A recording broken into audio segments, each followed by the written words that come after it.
आज के इस विशाल महासभा के अध्यक्ष कॉमरेड अगौर देव बर्मन,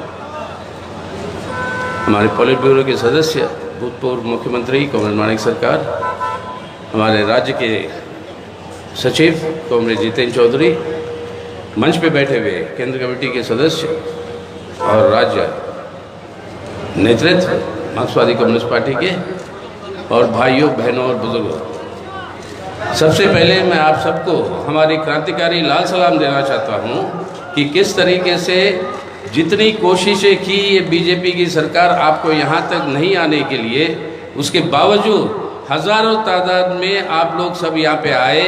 यही है समाधान इस बीजेपी को कि आने वाले निर्वाचन में भी यही होगा व्यवस्था। इस सरकार को हम हटाएंगे, फिर वापस जनता की राज त्रिपुरा के अंदर ले आएंगे।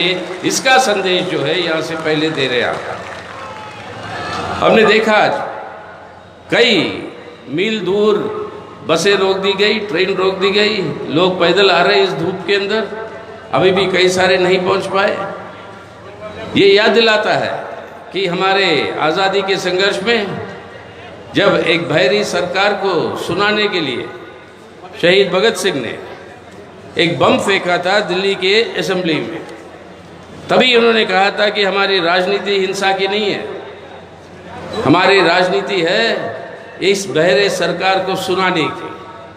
और आज आप सभी लोग यहाँ पर अगरतला के अंदर इस बहरे सरकार को सुनाने के लिए जनतांत्रिक तरीके से, शांतिपूर्वक तरीके से इस विशाल महासभा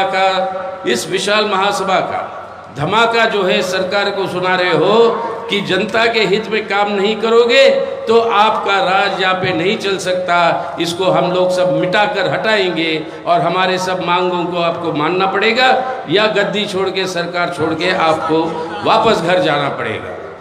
ये संदेश, ये धमाका आज यहाँ से सुनाई दे रहा है, क्योंकि आज पूरे देश भर में कुछ और जगहों पर चुनाव हो रहे हैं। हिमाचल प्रदेश में हो रहा है, गुजरात के अंदर हो रहा है, और इन सब जगह पर हमारे प्रधानमंत्री जी जाते हैं और वहाँ पर आश्वासन देते हैं। पुराने प्रोजेक्ट 5 साल पहले जिसका उद्घाटन उन्होंने खुद किया, उसका फिर से उद्घाटन करते हैं और ये कहते हैं कि बीजेपी को चुनो तो आपकी भलाई होगी, आपका विकास होगा। आपके पास भी आ रहे हैं, सुना है 1 हफ्ते के अंदर यहाँ पर भी वही तमाशा चलेगा। यहाँ पर भी नए नए चीज़ों की ऐलान करेंगे, घोषणा करेंगे, लेकिन असलियत क्या है? लोगों के अंदर इतना आक्रोश है उनके नीतियों के खिलाफ कि आज हिमाचल के अंदर चुनाव की घोषणा की, साथ ही साथ जो गुजरात में होना था वहाँ पे घोषणा नहीं किया। क्यों? पूरे देश भर में अमूल दूध का दाम बढ़ाता है 2 रुपये प्रति लीटर, लेकिन गुजरात को माफ़ कर देता है। गुजरात के अंदर वो कहते हैं कि 2 सिलेंडर देंगे सबको, 1650 करोड़ रुपए खर्च करते हुए ये लालच दे रहे हैं चुनाव से पहले कि वोट खरीदने के लिए। अगर चुनाव का घोषणा हो जाता है तो ये सब नहीं कह सकते हैं। तो ये सब घोषणा करने के लिए चुनाव आयोग को भी, उन पर भी ये अफसोस की बात है कि उन्होंने ये घोषणा नहीं की, साथ साथ जो होना चाहिए था। लेकिन इसी तरीके से लालच दिलाने की पूरी कोशिश होगी चुनाव से पहले, ताकि वोट बटोरे और लोगों के गुस्से को नरम करने की कोशिश करेंगे। ये सावधानी आपको भी दिखानी होगी। यहाँ पर भी आएंगे और वही काम करेंगे, वही काम करने की कोशिश करेंगे, और आप सबको समाधान देना होगा कि मोदी जी आपका पोल नहीं चलेगा, अब आपका पोल खुल जाएगा। और हम लोग सब निश्चित रूप से तय कर चुके हैं कि जनता के हित में जो काम करेगा उन्हीं को हम जो है सरकार की जिम्मेदारी देंगे और किसी को नहीं। और अभी आपने सुना ये डबल इंजन की सरकार के कामकाज हमारे कॉमरेड जितेंद्र चौधरी से कि किस तरीके की उनकी जो कामकाज जो चल रही है उसके खिलाफ लोगों के अंदर जो असंतोष और गुस्सा जो बढ़ रहा है। तो आज ये जवाब अगर आप देनी है तो एक तरफ से विपक्षी पार्टियों को कहते हैं प्रधानमंत्री जी, ये रेवाड़ी कल्चर जो है ये नहीं चलेगा, लेकिन गुजरात के अंदर वो कर सकते हैं कि सीएनजी और एलएनजी की प्राइस, नेचुरल गैस का प्राइस जो है वो कम कर सकते हैं, वो रिवाड़ी नहीं है। खरबपतियों को टैक्स का छूट दे सकते हैं, वो रिवाड़ी नहीं है। अपने मित्र बड़े बड़े पूंजीपतियों को उन्होंने जो कर्जा लिया बैंकों में से, बैंकों में जो कर्जा लेते हैं बैंक से, वो किसका पैसा है? आपका और हमारा पैसा जो बैंक अकाउंट में है, उस पैसे को उसके ऊपर वो कर्जा लिया और कितना कर्जा माफ कर दिया मोदी साहब ने? 11 लाख करोड़ रुपए पिछले 8 सालों में 11 लाख करोड़ रुपए की माफी कर दी। ये लूट नहीं तो क्या है? लेकिन ये रिवाड़ी नहीं है। ये सब लालच देकर चुनाव के सामने वोट खरीदने की जो पूरी की पूरी कोशिश है, इससे हमारी अर्थव्यवस्था को बर्बाद कर रहे हैं और लोगों की रोजमर्रा जिंदगी को बर्बाद कर रहे हैं। आज ये आंकड़ा निकला कि अक्टूबर के पहले 19 दिनों में तकरीबन 3% हमारे देश के अंदर बेरोजगारी बढ़ गई हमारे नौजवानों के भीतर। 3% का मतलब क्या होता है देश में? 3% का मतलब 4 करोड़ लोग। 4 करोड़ लोग हमारे देश के अंदर नौजवान वो और ज़्यादा बेरोजगार हुए हैं इस 19 दिनों में। महंगाई के ऊपर कोई अंकुश नहीं। दुनिया के अंदर आंकड़े और संस्था बताते हैं कि सबसे ज़्यादा अगर भूखमरी की बीमारी अगर कहीं पर बढ़ी है तो वो हिंदुस्तान में है। अपनी सरकार नहीं मानती ये सब आंकड़ों। वो कहते हैं ना खुद की आंकड़े देती है सरकार, ना दुनिया के आंकड़ों को मानती है। और ये कोविड महामारी के चलते हुए जितने तादाद में लोगों के अंदर गरीबी बढ़ी है, उससे 2/3 पूरे दुनिया के गरीबी जो बढ़ी है उसके 2/3 का हिस्सा, शर्म आती है, वो अपने भारत से। यानी गरीबी हो, बेरोजगारी हो, भूखमरी हो, यहाँ पे सबके अंदर लोगों के ऊपर अत्याचार बढ़ते जा रहे हैं। लेकिन अमीर अमीर होता जा रहा है और गरीब गरीब होता जा रहा है। ये सरकार सिर्फ लुटेरों के लिए है। देश की संपत्ति को लूटकर अपने मित्र पूंजीपतियों को, उनको जो है मुनाफा बनाने का मौका दे रहे हैं और वहाँ से जो उनको जो पॉलिटिकल फंडिंग के रूप में जो पैसा मिलता है, उस पैसे का गलत इस्तेमाल करते हुए लालच देकर वोट खरीद कर वो जो है चुनाव जीतने की कोशिश करते हैं। लेकिन ये अब चल नहीं पा रहा, उनके खुद गुजरात के अंदर नहीं चल पा रहा। उसलिए डर के मारे वहाँ पर चुनाव का घोषणा नहीं किया, वहाँ पे ये नए नए लालच वाले स्कीम जो है वो लागू कर रहे हैं। लेकिन आज के दिन ऐसी परिस्थिति में ये एक नया उसूल बना दिया भाजपा ने आज कि चुनाव अगर हार भी जाए तो वो जो है सरकार वो ही बनाएंगे। हारेंगे चुनाव लेकिन सरकार बनाएंगे, क्योंकि विपक्षी दलों के एमएलए को खरीद कर, अगर खरीदने के लिए तैयार नहीं होता विपक्षी दल का एमएलए, तो उसको ऊपर आपके सेंट्रल एजेंसीज को चला दीजिए, ईडी और सीबीआई को, और उससे डराकर उसको ज़रूरत पड़े तो गिरफ्तार करवा लो।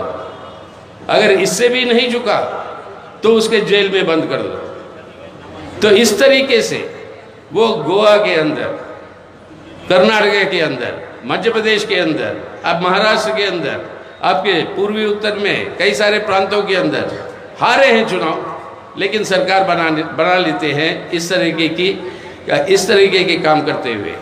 आज त्रिपुरा को हम आप सबको आज सावधान रहना है। आज सावधान रहना है कि किसी भी तरीके से जो जनता की मत है, उस जनता की मत के ऊपर कोई रोक लगाने की कोशिश करे तो जैसे भगत सिंह ने कहा कि शांतिपूर्वक ढंग से धमाका सुनाएंगे, आप सबको धमाका सुनाते हुए अपनी आवाज़ को वोट के अंदर बदलना है। तभी जो है त्रिपुरा के अंदर जनतंत्र की बचाव होगी और लोगों की भविष्य जो है वो निश्चित रहेगा। तो आज इस हालत में हमें ये देखना रहेगा कि उनके पास एक ही हथियार बचा है।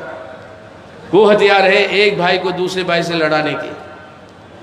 एक भाई को दूसरे भाई से लड़ाने की, बहुत सारे प्रदेश में हिंदू मुसलमानों के बीच में तनाव पैदा करके एक भाई को दूसरे भाई से लड़ाते हुए वो जो है अपनी सांप्रदायिक ध्रुवीकरण को, यानी एक नफरत के आधार पर, हिंसा के आधार पर लोगों के अंदर बंटवारा करते हुए लोगों को लामबंद करना चाहते हैं अपनी राजनीतिक स्वार्थ के लिए।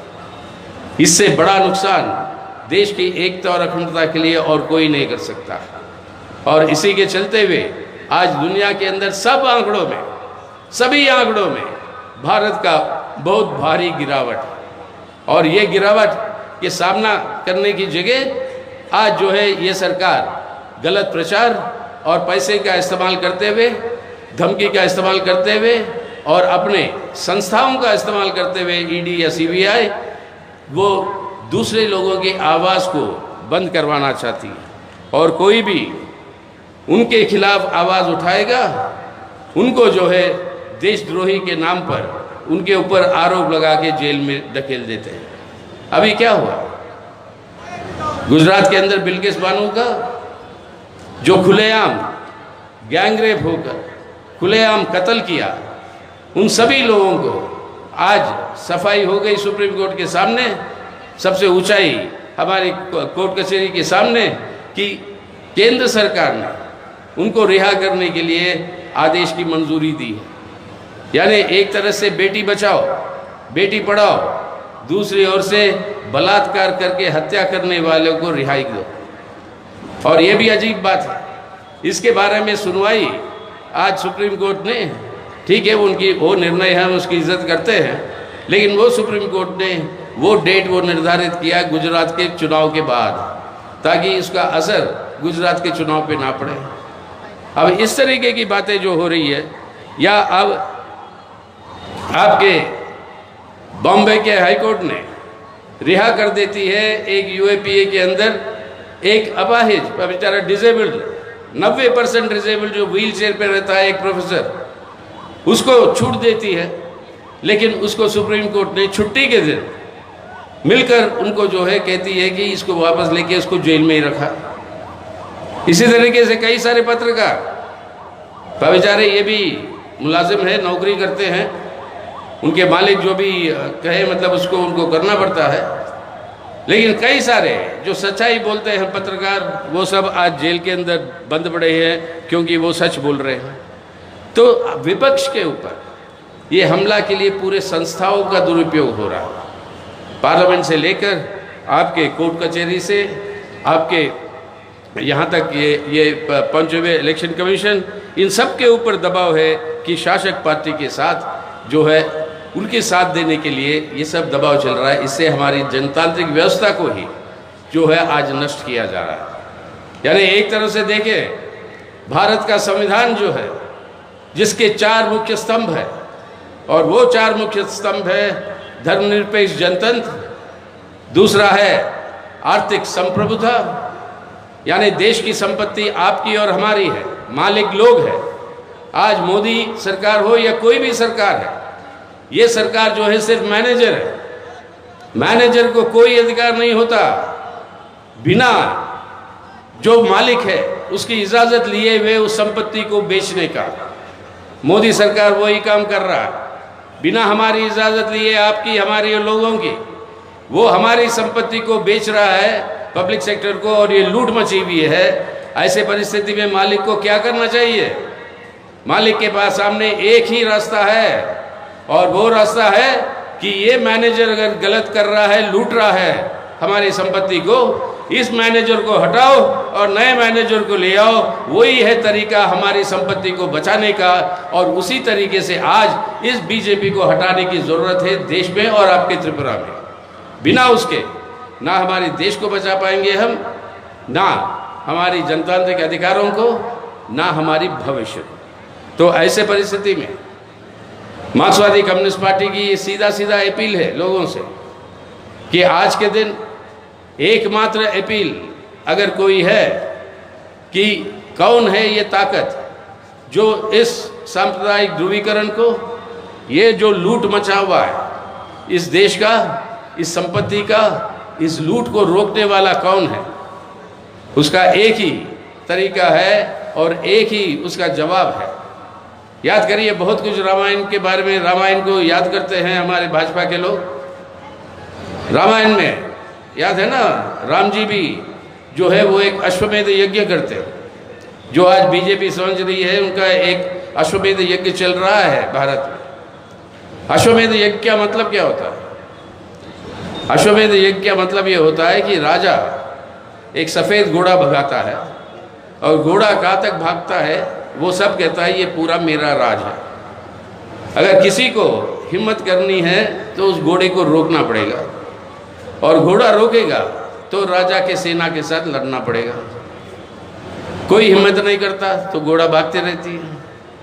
मोदी साहब और भाजपा आज यही